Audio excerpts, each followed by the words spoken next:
Hello সবাইকে, সকাল সকাল একটা রান্নার রেসিপি নিয়ে চলে এলাম। বেশ কিছুদিন আগে এই রান্নাটা করেছিলাম, তো ভিডিও করা ছিল, আপলোড করা হয়নি। তো আজ সকালে ভাবলাম এটা একটু আপলোড করে দিই। তো দেখো, এখানে আমি ইঁচড় নিয়ে নিয়েছি।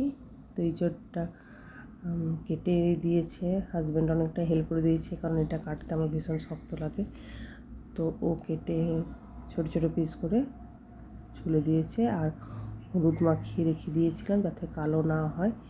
তো এটা তোমরা করতে পারো সেম ডেতে, যদি না তোমরা রান্না করছো তো এমনি ছোটো ছোটো টুকরো করে হলুদ মাখিয়ে রেখে দেবে, খুব সুন্দর থাকবে। তো ছোটো ছোটো টুকরো আমি এটাও করে নিলাম।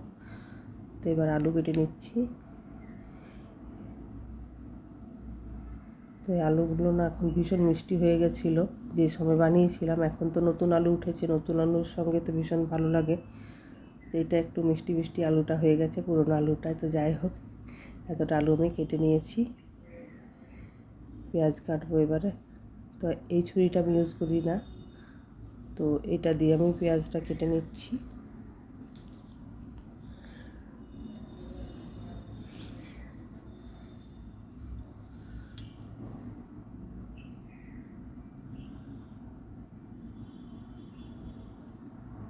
কার কার এঁচোড়ের তরকারি খেতে ভালো লাগে একটু জানাবে। তো দেখো, এখানে মশলা এগুলো বেটে নেব। আদা, রসুন, কাঁচা লঙ্কা মিক্সিতে বেটে নিচ্ছি। আদাটাও ছোটো ছোটো টুকরো করে নেবো যাতে তাড়াতাড়ি বাটাটা হয়ে যায়।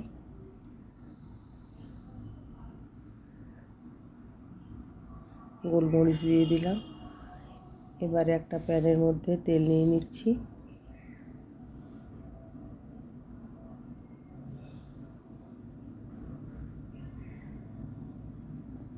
তো একটু ঠান্ডা ঠান্ডা ভাব ছিল, তো আমি দিয়ে ফেলেছিলাম ওই কী বলে তেজপাতা। তো একটু ফেনা ফেনা কেটে গেছে পেঁয়াজ তেজপাতা, আর মনে হয় সামান্য ঘি দিয়েছিলাম, সেই কারণে।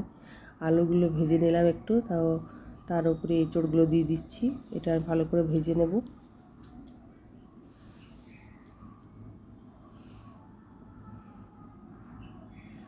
দেখো, কিছুক্ষণ ভাজার পর আমি এখানে নুন দিয়ে দিলাম, হলুদও দিয়ে দিচ্ছি তার সাথে।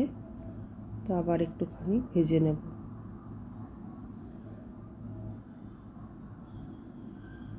এখানে মোটামুটি সারা বছরই এঁচোড়টা পাওয়া যায়, আর এখানে রেসিপিটা একটু অন্য ধরনের, ওইটা কখনো ট্রাই করিনি।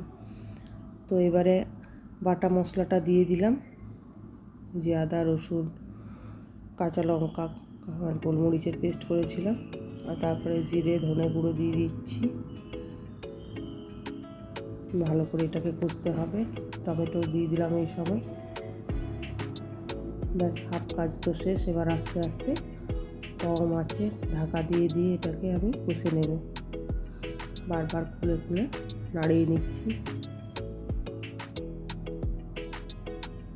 কাশ্মীরি লঙ্কার গুঁড়োও দিয়ে দিলাম, রঙটা ভালো আসে।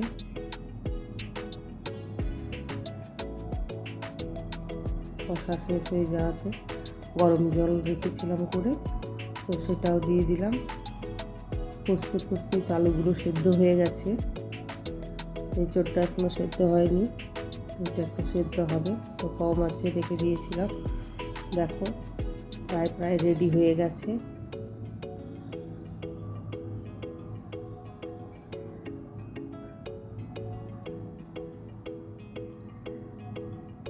একটু জলটা মরে গেলেই নামিয়ে দেবো। এই দেখো, আমার রান্না রেডি। লুকটা এরকম এসেছে ফাইনাল।